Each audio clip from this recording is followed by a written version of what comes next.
Imagine this. It's a typical Monday morning. You wake up, you grab your phone, and before you've even fully opened your eyes or wiped the sleep away, your digital assistant has already been hard at work. Doing the heavy lifting before you even have your coffee. Exactly. It has drafted the foundational notes for your 9 a.m. meeting based on, your conversations from last week. It combed through your inbox, bypassed all the spam entirely, and flagged just the 3 messages that actually need your urgent attention. It's like having a chief of staff. Right. And it even reminded you to grab that specific hyperlocal roast of coffee you love from the corner cafe. And to top it all off, it greets you with this ridiculous, highly specific inside joke that only the 2 of you share. I mean, honestly, it sounds exactly like the opening scene of some futuristic sci-fi movie.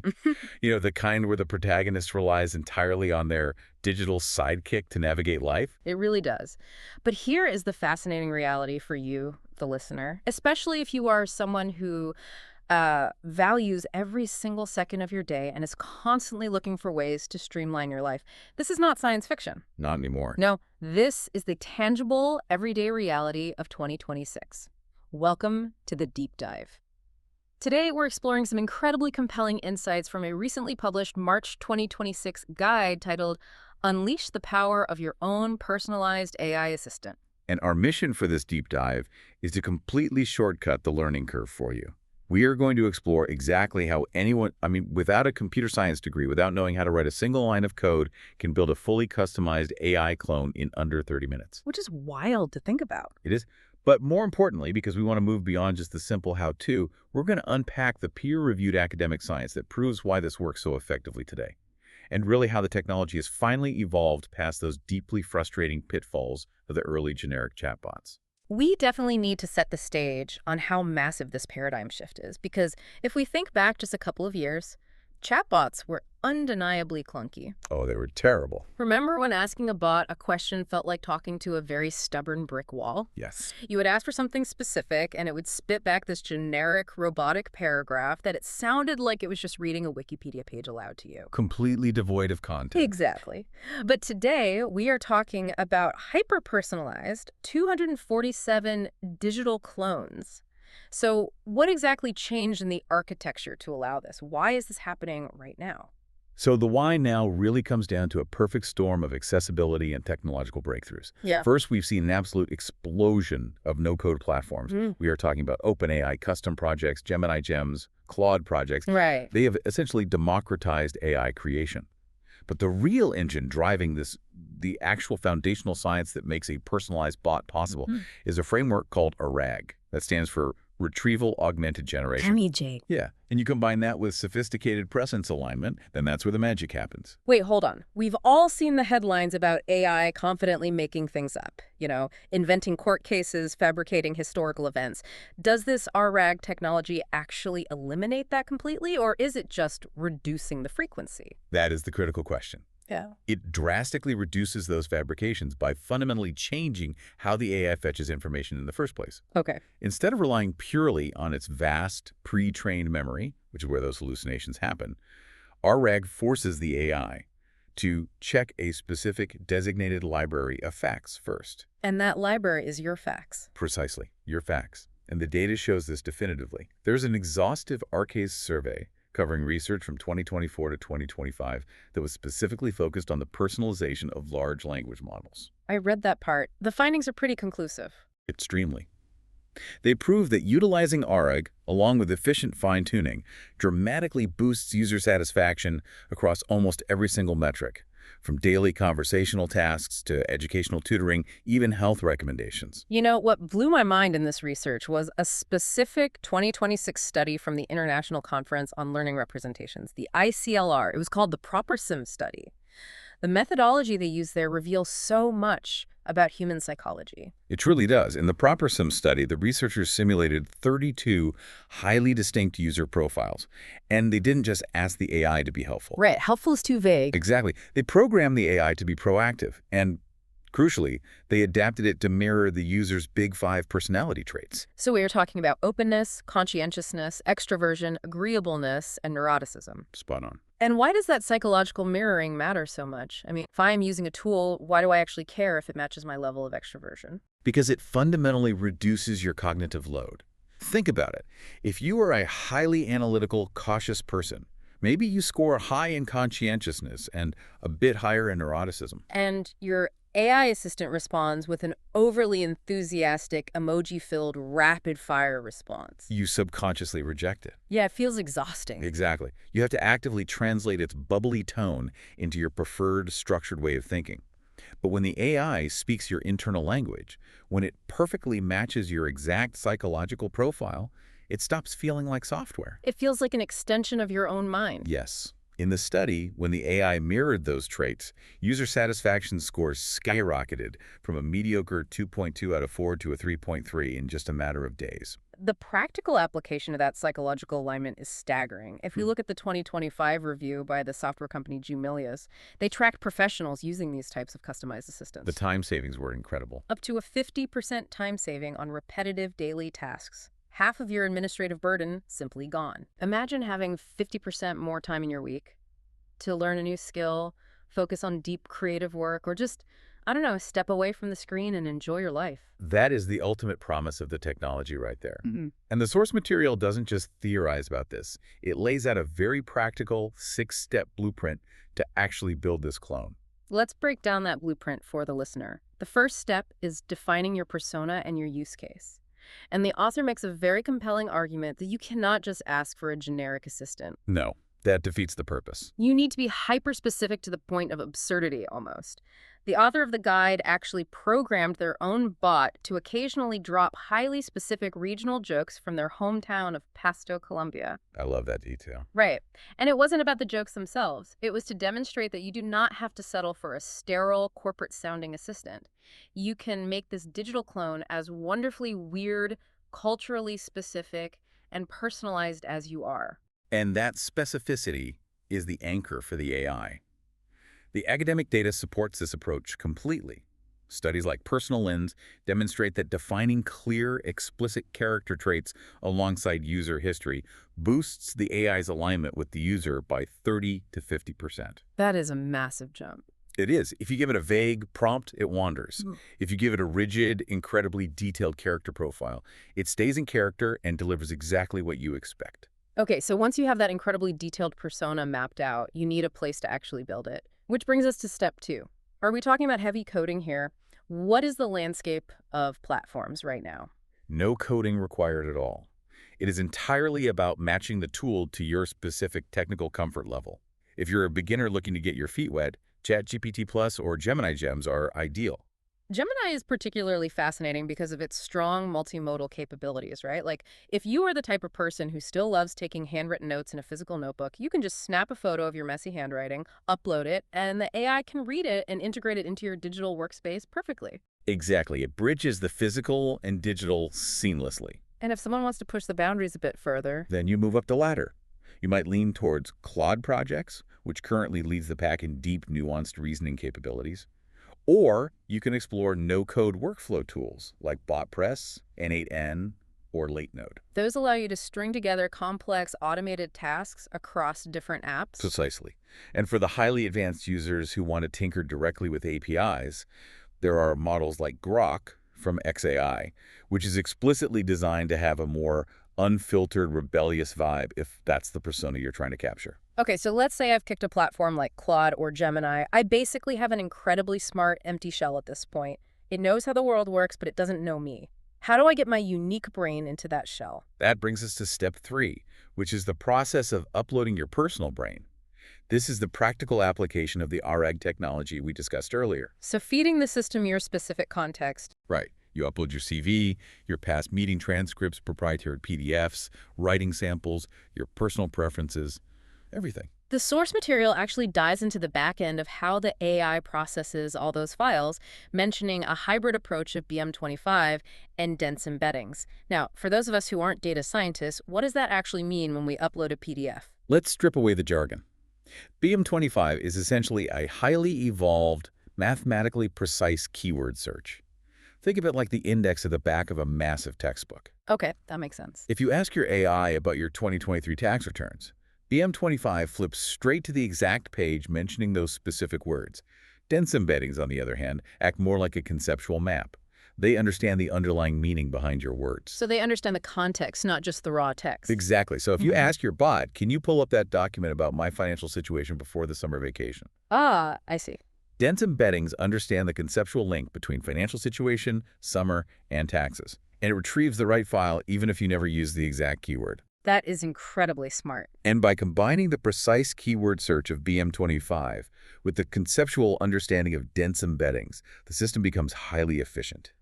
You actually need about 75% less data to train the bot because it instantly understands both the exact words and the underlying themes of your personal world. So now the bot has my documents and it understands how to read them. Yeah. But how does it know how to act? How do we give it that soul we talked about earlier? Step 4 is prompting and personality. This is where you write the core instructions. And this isn't just typing a sentence. It's engineering a behavioral framework. Like telling it precisely when to use specific emojis or giving it guardrails. Yes. Like telling it, if you do not know the answer based on my uploaded files, do not guess. Say exactly this. Let's check the primary sources. That is exactly how you do it. The research highlights how much prompting has evolved. The guide cites a paper called Proper Assistant, which discusses combining these prompts with techniques similar to RLHF. What is RLHF and how does it apply to someone just sitting at home programming their bot? RLHF stands for Reinforcement Learning from Human Feedback. Let's use an analogy here. Think of it like training a very eager, highly intelligent puppy. Okay, I like that. The puppy desperately wants to please you, but it doesn't know the specific rules of your house yet. When it fetches your slippers, you give it a treat. That is a positive preference alignment. Makes sense. When it chews on the living room rug, you firmly correct it.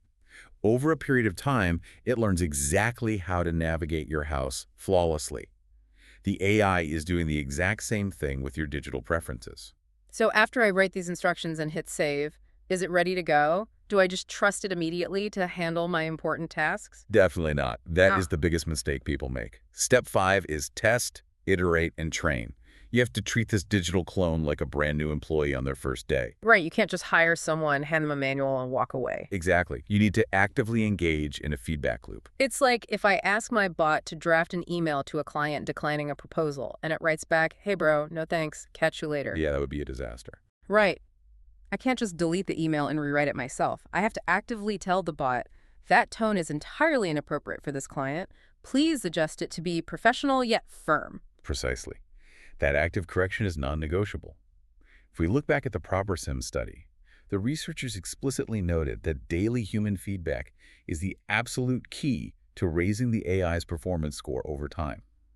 You are the coach, and that daily interaction is the training ground. All right, so I'm the coach, I've trained it, it understands my files, and it's nailing my tone.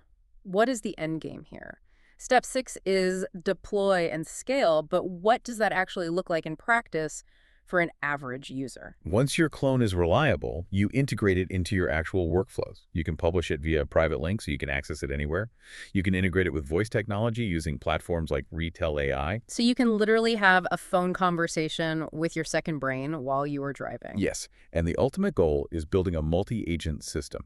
This is where you don't just have one bot, you have an entire team. One bot analyzes your financial spreadsheets, another drafts your creative content, and a third manages your calendar, all talking to each other behind the scenes. It's a phenomenal vision, but let's take a step back and look at the broader picture, because it cannot all be seamless magic. It never is. Right. If I am uploading my tax returns, my private journal entries, and my confidential meeting notes to build this digital brain, I am essentially handing over my digital DNA. What is the catch here? The risks are substantial, and the academic papers highlighted in the guide do not shy away from them. The most critical challenge is privacy and data protection. When you upload highly personal information to a cloud-based LLM, there's always an inherent risk of data exposure. So how do we actually protect ourselves while still using the technology? The proactive solution is to use encrypted enterprise-tier platforms, which have stricter data retention policies. Or, if you have the technical capability, you run a local offline RAG set up entirely on your own hardware. Keeping it entirely in-house. Yes. You must also operate within local regulatory frameworks. The source notes the importance of adhering to Europe's GDPR, or for users in Colombia, Ley 1581 regarding data protection. Technically, developers are using methods like context steering and synthetic data. What does context steering mean for a regular user? Think of it like blurring the faces in a sensitive photograph before showing it to a stranger. The AI system can extract the necessary patterns or data relationships without exposing the raw, identifying personal information to the wider model.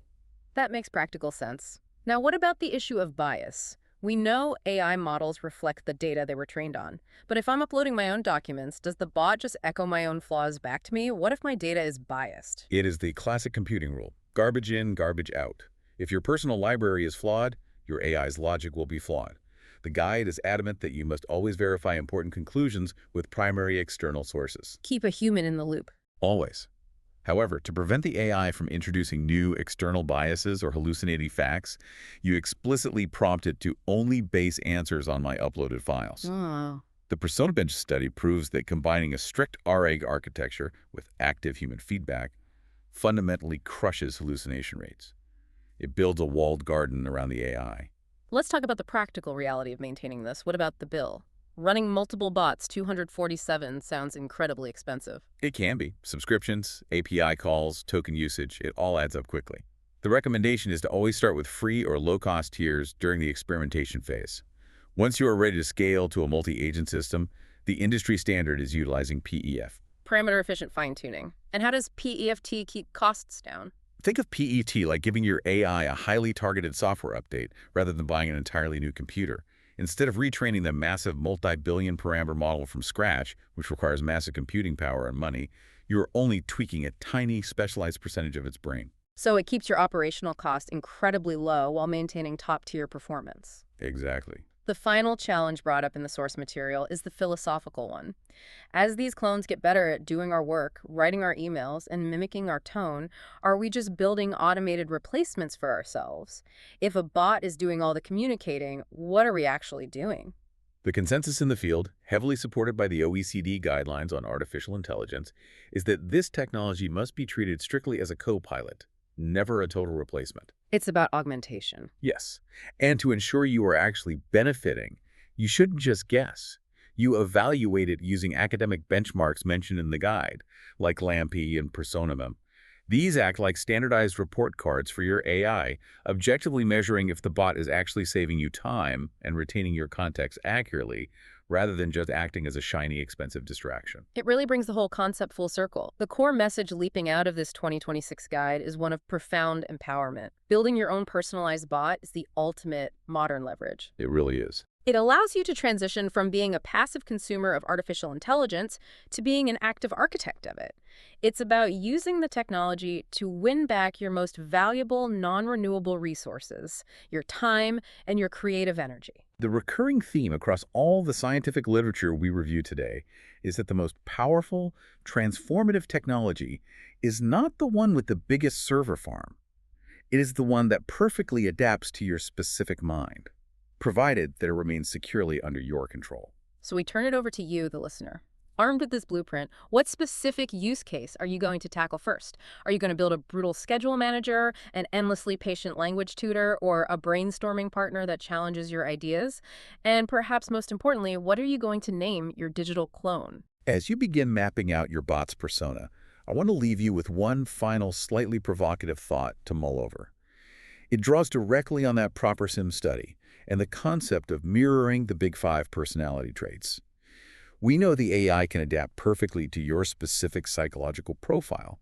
It learns exactly how you think, how you react, and how you communicate. Right. But consider this. If you successfully create a digital clone that acts as a flawless, perfect mirror of your exact personality to manage your daily life, are you simply amplifying your greatest strengths? Or are you also efficiently, seamlessly automating your own personal flaws, your blind spots, and your inherent biases? Wow. If your personalized digital world perfectly aligns with everything you already believe, and an algorithm is designed to never cause you cognitive friction, do you eventually stop growing? Something fascinating to chew on as you start building your clone. That is definitely something to think about before hitting deploy. Thanks for diving deep with us today. We will catch you next time.